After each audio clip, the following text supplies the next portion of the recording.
कुछ भी बर्फ हो बारिश हो, लेकिन हमको महाराज के पास सेवा करनी पड़ती है। मंदिर में जाना पड़ता है ढोल बजाने। जाना पड़ता है। और हम लोग ना होए तो हमारी महिला भी जाती है। अगर हम लोग घर में नहीं होए तो हम उनको जाना पड़ता है। पीढ़ियों से अगर सर हमको ना करना तो हम पे देवता लग जाएगा, फिर हमारा खानदान ही खत्म हो जाएगा। हमको यहाँ रहना ही पड़ता सर। बिगर बाजे यंत्र से कहीं पूजा नहीं होती है, ना कुछ अर्चना होती है। ये सारा ढोल दमाओं के साथ सारी चीज व्यवसाय होती है। अभी भी साहब अगर देख सकते हैं, अगर कोई मीटिंग मंदिर पे होती है या कोई मुख्यमंत्री आता तो पहले हम संकेत ढोल से किया करते हैं कि जो हमारे कोई मुख्यमंत्री आ रहा तो तब गांव वालों को पता लगता, फिर इकट्ठे हो जाते हैं। से आप बताओ बाबा। सर मैं बाज की समिति से हूँ सर। बैठ जाओ नीचे बैठ बाज की समिति से हूँ सर। हाँ। मैं सर ये कहना चाह रहा था कि हम लोग देवभूमि में इधर बाज के लोग, कुछ भी बर्फ हो बारिश हो, लेकिन हमको महाराज के पास सेवा करनी पड़ती है। मंदिर में जाना पड़ता है ढोल बजाने। जाना पड़ता है। और हम लोग ना होए तो हमारी महिला भी जाती है। अगर हम लोग घर में नहीं होए तो हम उनको जाना पड़ता है। सर मैं ये कहना चाह रहा हूँ, रिक्वेस्ट करना चाह रहा हूँ सरकार द्वारा कोई हमारी कोई ऐसी मांगता सुने। थोड़ा सा चाहे थोड़ा सा अच्छा तो ऐसा हो जहाँ थोड़ी हम पूजा कर सके और बैठ सके। अब हम खड़े खड़े तो वहाँ तो पूजा सर करनी है। रात को भी 10-11 बजे जाना है, सुबह 4 बजे जाना है। पूजा तो लगनी महाराज की। तो सर मैं ये रिक्वेस्ट करना चाह रहा था सरकार लोगों से, अगर कुछ हमारे लिए ऐसी सेवा हो जाए बाजगी लोगों के लिए कि थोड़ी बहुत कुछ दो पैसों के लिए थोड़ा सा कुछ रोजगार लग जाए सर, 2 रोटी खाने लायक। ये भी नहीं लगे सर, थोड़ा सा छत छोटे से रहने सहने के लिए थोड़ा सा वो सर, ये रिक्वेस्ट है सर मेरे से। मैंने अभी अम्मा जी से भी पूछा था, आपसे भी पूछ रहा हूँ। अब लगता है कि भैया हम देवता की इतनी सेवा कर रहे हैं लेकिन आपकी स्थिति सुधर नहीं रही है। सुधर सर बस हम महाराज के पीछे है और इन लोगों के मतलब राजपूतों के पीछे है। वही हमको देते हैं, वही हमको राशन पानी दे रहे हैं। उन्हीं के पीछे हम राणा लोग है, ये चौहान लोग है हमारे लोहारी में, हम उन लोगों के पीछे है, ये दे रहे हैं हमको और हम महाराज के पीछे है। बाकी जी ऐसी कोई हमारी सरकार की तरफ से हमारी कोई ऐसी सेवा नहीं है कि मकान में हमारे ऐसे उजड़े हुए हैं सर। दो तो कभी आपने सोचा नहीं कि इसके अलावा कोई और काम कर लें? ये तो करना ही करना है, आपकी पीढ़ियों से सर कर। हमको करना ही करना सर, ये पीढ़ियों से अगर सर हमको ना करना तो हम पे देवता लग जाएगा, फिर हमारा खानदान ही खत्म हो जाएगा। हम तो हमको यहाँ रहना ही पड़ता सर। कोई हम हमारे कोई बाहर भी पढ़ाई करने भी जा रहे हैं तो 1 आधा लोगों को हमने घर पे रखना ही रखना है सर। अच्छा, मतलब अगर आपके परिवार से कोई बाहर भी जा रहा है तो एक व्यक्ति रहेगा ही जो ढोल बजाए। एक व्यक्ति सर रहना ही रहना पड़ेगा। ये हालांकि मेरा भाई अभी पढ़ाई कर रहा है तो सर अगर उनको नहीं भी आ रहा तो उनको घर में आना पड़ेगा। अगर कोई हमारा घर पे नहीं आ रहा है तो उनको आना ही पड़ेगा, वो सेवा करने के लिए आना ही आना पड़ेगा सर। महाराज की जो सेवा है, 4 मासू महाराज है और चालदा मासू महाराज, शिलगोर मारू, मतलब कई देवते हैं सर हमारे यहाँ इधर, तो उनकी सेवा हमने करनी ही करनी है। रिक्वेस्ट हमारी दिक्कत ये थी सरकार से, थोड़ा सा ये काम तो हमने करना ही है, थोड़ा सा एक व्यक्ति को थोड़ा सा रोजगार लग जाए, 2 रोटी का अपना गुजारा कि वो काम तो सर करना ही, एक बंदे ने रहना ही है। जैसे हम सर अभी 2 परिवार है यहाँ, तो 1 महीने तक मैंने करनी है, वो 1 महीने तक ही है। और जब महाराज लोग आएंगे तो हमने सब ने यहाँ ही रहना है। तब जो हमारे बाहर भी रह रखे उनको भी घर बुलाने।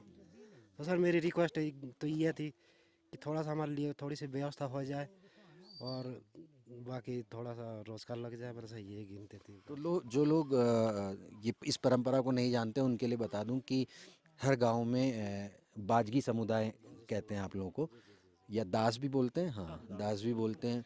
दास बाजगी जो समुदाय हैं, जो दलित समाज से आते हैं, वर्ण व्यवस्था में आप देखेंगे तो इनका काम ये होता है कि ये ढोल बजाते हैं। दमऊ एक वाद्य यंत्र होता है इधर, उसको बजाते हैं। और मंदिरों में जब पूजा होती है तो इनका रहना वहाँ अनिवार्य है। पीढ़ियों से ये लोग ये काम कर रहे हैं, लेकिन स्थिति बहुत अच्छी रह नहीं गई है क्योंकि नौकरी पे नहीं ये जा पाते और परिवार के एक व्यक्ति को रहना ही पड़ता है परंपरागत रूप से। और खुद भी ये चाहते हैं कि ये रहें यहाँ पर, लेकिन स्थिति कुछ बेहतर हो। इनकी स्थिति बेहतर तभी हो सकती है और ये परंपरा आगे तभी बढ़ सकती है, ये संस्कृति आगे तभी बढ़ सकती है जब सरकार इसमें अब हस्तक्षेप करे, इनके लिए कुछ ऐसी योजना लाए या ऐसा कोई व्यवस्था करे कि सामाजिक और आर्थिक आर्थिक रूप से खास तौर पर इनकी एक सुरक्षा, आर्थिक सुरक्षा जो है वो सुनिश्चित हो जाए। तो आज आप वहीं से आके दिखा दो हमें, उधर ही चलते हैं आपके मकान की तरफ, वहाँ से दिखाओ कैसा है आपका मकान। तो अब तो बर्फ अगर गिरेगी तो बहुत दिक्कत हो जाएगी आप लोगों के लिए। बर्फ जैसे बर्फ गिरने वाली तो बर्फ ऐसे फिसलते नहीं मकान से नीचे ना जल्दी से, तो जैसे मतलब इसका बैठने का भी खतरा है, तभी ये टेके तभी लगा रखे सर। अच्छा, इसके सहारे आपने अपना मकान थाम रखा है। जी जी। अच्छा, इधर से देखते हैं, इधर से ये। अच्छा, ये सर ये खत्म हो रखा है, ये पूरा बुझला हुआ, इधर इधर से भी गिरने वाला है। तो आपने वो प्रधानमंत्री आवास योजना में तो मकान मिल रहे हैं, आप लोगों ने नहीं लिए मकान की वो? सर हमने तो सबको ही बोला, जो हमारे ऐसे सरकारी कर्मचारी है, हमने सबको ही वो दिया कि हमारे पास मकान है, उन्होंने बोला कि आगे से अभी साइड बंद है, अभी मकान अभी नहीं हो रहा है। बाकी सर जितना हम प्रधान को ही बोला हमने, बाकी तो किसको बोलना था। प्रधान ने बोला कि हमारी साइड बंद नहीं हो रखी, साइड ही नहीं खोल रखे। खेती वगैरह भी नहीं होगी आपकी? ना खेती वगैरह कुछ नहीं है सर, खेती हमारे पास खेती खाते नहीं है सर, और अपना हमारा यही बाजगी का काम करते हैं, ढोल बजाने का सर। बस सर मजदूरी करनी पड़ती है, जो थोड़ा बहुत मजदूरी से गुजारा होता है उसी से सर काम चलाते हैं। मेरा नाम करमदास है। हमारे सदियों से हो रहा है, ये बाप दादा हमारे जो पूर्वज आए, कई पीढ़ियाँ आई कई गई। हमारा मेन व्यवसाय ढोल वाद्य यंत्री था, ढोल दमाओ, और यही हमारा मेन मुख्य व्यवसाय है। तो मैं ये जानना चाह रहा हूँ कि अच्छा, पहले तो मुझे इन वाद्य यंत्रों के बारे में बताइए, कैसे मिलते हैं आपको, ये क्या चीज़ है और ये कैसे बनाते हैं आप लोग, कहाँ से लाते ये हैं? सांजन की होती है धौंस, जो लकड़ी सांजन जो होती है धौंस, यहाँ नहीं मिलती है, ये बड़ी मुश्किल से उपलब्ध करवाई जाती है। या कि कोई अगर आप जैसे कोई अगर नीचे उद्योगपति करोड़पति जो हमारे यहाँ के अच्छे अच्छे लोग हैं, वो बड़ी मुश्किल से इन चीज़ों को उपलब्ध करवाते हैं हमारे को। आप खुद दिलाते हैं? जी जी जी।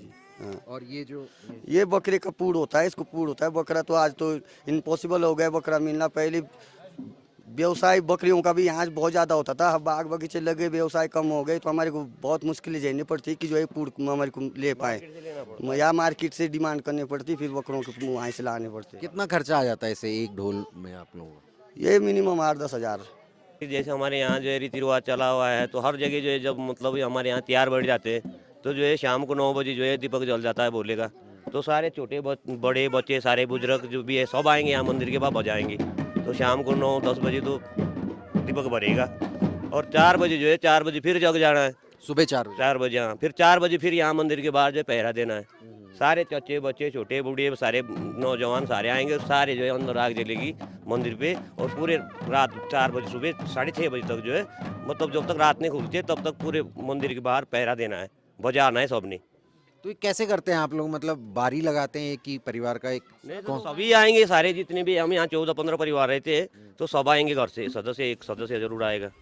हाँ, तो चाहे बारिश हो, मतलब रात भर आप यहीं रहेंगे? हाँ जी, चाहे बर्फ हो चाहे बारिश हो, कुछ भी हो, बजाना जरूर है। जी जी जी। जैसे आंदोलन छिड़ा उत्तराखंड का, तो हर जगह जो हमने बजा बजा के सबको जागरूक किया, लेकिन हमारे बाद के समुदाय से कोई भी अभी एक भी नहीं है कि मतलब आंदोलनकारी में कोई घोषित हो। बजाने के लिए हम आगे नेता आते हैं, कोई नेता आता है, कोई मुख्यमंत्री आता है, सारे आते हैं यहाँ बजाने के बोल जाते हैं कि चलो जी बजाओ। बाद में बोलेंगे ना जी कुछ नहीं, इनका काम कुछ नहीं है।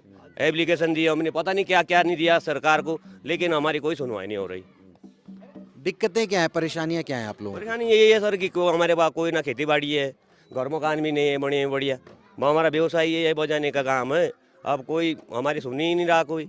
हम गए थे, हर जगह गए, आंदोलन किया, लेकिन कोई सुनवाई नहीं कर रहे। आप कितना पुराना है आपका ये जो है, ये कब आपके पिताजी से मिला है आपको, या आप लोगों ने बनाया, क्या कैसे? ये दादाजी के समय का है, मिला हुआ है सर। अच्छा। इसमें बकरे का पूर लगता है, ये डंडी है उसकी मूतन की बनती है। इसमें मिनी बम जो खर्चा आता है, इसमें 12-15 हज़ार खर्चा आ जाता है इसमें बनाने में। अब पूर भी नहीं मिल रहा, बकरे कहाँ मिल रहे हैं सर? 30-40-50 हज़ार का मिल रहा है एक बकरा, कौन खरीद पाएगा? आप लगाओ, 4 धाम लगाओ, चाहे उत्तराखंड कहीं भी जगह लगाओ, बिगर बाजे यंत्र से कहीं पूजा नहीं होती है, ना कुछ अर्चना होती है। ये सारा ढोल दमाओं के साथ सारी चीज व्यवसाय होती है। मेरा नाम बाबूदास दरियान। ये बताइए कि अब ये जो आपने अपने पिताजी से सीखा होगा, उन्होंने पीढ़ियों से आप परंपरागत रूप से ये बजा रहे हैं, तो अब आगे आप अपने बच्चों को, आने वाली पीढ़ी को कहेंगे कि ये बजाओ, क्योंकि आप लोग तो परेशानी में हैं? सर ये तो है कि ये तो संस्कृति थी हमारी, ये पूरे भारत की संस्कृति थी। तो इसमें बच्चे कहाँ से सीख पाएंगे सर? अगर उनको खाने के लिए नहीं मिलेगा, अगर कोई हमारे पास व्यवसाय नहीं होगी, तो हम बच्चों को कहाँ से सिखाएंगे सर? इसमें यह है सर कि हमारे पहले, जैसे कि पहले हमारे जो परदादा थे, बाप थे हमारे, उनके समय क्या होता था साहब कि हमको बजाया जाता था, हमारे से सिखाया जाता था, हमको मंदिर में लिया जाता था, फिर हमारे उस पे ढोल दिया जाता था, फिर हम बजाते थे, फिर सिखाया जाता था हमको। अब क्या होगा साहब कि जो हमारा व्यवसाय कम हो रहा, हमारे को कोई खाने के लिए भी नहीं मिलता है साहब। अभी भी साहब अगर देख सकते हैं, अगर कोई मीटिंग मंदिर पे होती है या कोई मुख्यमंत्री आता, तो पहले हम संकेत ढोल से किया करते हैं कि जो हमारे कोई मुख्यमंत्री आ रहा, तो तब गांव वालों को पता लगता, फिर इकट्ठे हो जाते हैं। परेशानी में होते हैं तब क्या करते हैं आप लोग? क्या मतलब कोई बीमार हो गया या बच्चों को पढ़ाना है? क्या करना फिर? अब या तो किसी से कर्ज लेना पड़ेगा या दिहाड़ी मजदूरी करनी पड़ेगी, तभी तो हमारा कोई काम निकलेगा। इसके पीछे तो हमारा कोई निकलना नहीं है, फायदा ही नहीं है। अब बजाएंगे, बच्चों को भी सिखाएंगे, तो बच्चे भी फिर हमारे जैसे परेशान रहेंगे। अब आगे जो है जो सरकार करेगी, फिर उसी में लड़ाई है। लड़ाई तो लड़ ही रहे हैं और कर कोई नहीं रहा है। अब आपने जब बजाना शुरू किया होगा और अब में क्या अंतर आ गया है? क्या लग रहा है आपको? क्या समय बदला है? कैसा बदला है? समय तो जी बहुत बदल रहा है। आज जो है देखो महंगाई कितनी जा रही है, बहुत महंगाई जा रही है। और जो है हमारा समय बदला तो उस समय आज बच्चे को नहीं पढ़ा पा रहे हम। और जो है राशन पानी इसके पीछे क्या मिलेगा? अगर हमको जो है बच्चा पढ़ाना है, दिहाड़ी मजदूरी करनी पड़ेगी। ढोल रनसिंग में मिलने वाला कुछ नहीं है। ये कितना पुराना है जो आपका ये? ये तो सदियों से जी हमारे बाप दादा ने बजा के लाया, सदियों से बजाते मेरे दादा ने। अगर आपको अब नया बनाना पड़ेगा तो बना सकते हो या अब आप? कौन बना पाएगा जी? हमारे तो जो है उसी खाने तक पैसे नहीं मिलते, इसको रनसिंग को कौन बनाएगा? और बच्चे बजाने के लिए राज नहीं, जब कुछ नहीं भूखे पेट कौन करेगा? आप जब नौकरी में तनख्वाह नहीं मिलेगी तो कौन करेगा? उस नौकरी को छोड़ तो देंगे, भूखे मरने के लिए कौन करेगा साहब? ये तो कुल मिला के गाँव की परंपराओं में और ये जो बाजगी समुदाय है, ये ढोल बजाने वाले जो ये लोग हैं, ये हर काम में सबसे पहले जो किसी भी शुभ काम में सबसे पहले इनकी ज़रूरत होती है। सबसे पहले इन लोगों को ढोल, ये जब ढोल बजाएंगे, कोई गांव में मेहमान आएगा तो ये ढोल बजाते हैं, किसी तरीके का कार्यक्रम होता है तो ये ढोल बजाते हैं। आगाज़ किसी भी शुभ काम का यही लोग करते हैं। लेकिन आज ये हाशिए पर हैं, इनकी कोई सुध लेने वाला नहीं है, ना इनके पास ज़मीन है, ना किसी तरीके की नौकरी है, सामाजिक सुरक्षा, आर्थिक सुरक्षा इनके पास नहीं है। तो सरकार को इस तरफ ज़रूर ध्यान देना चाहिए।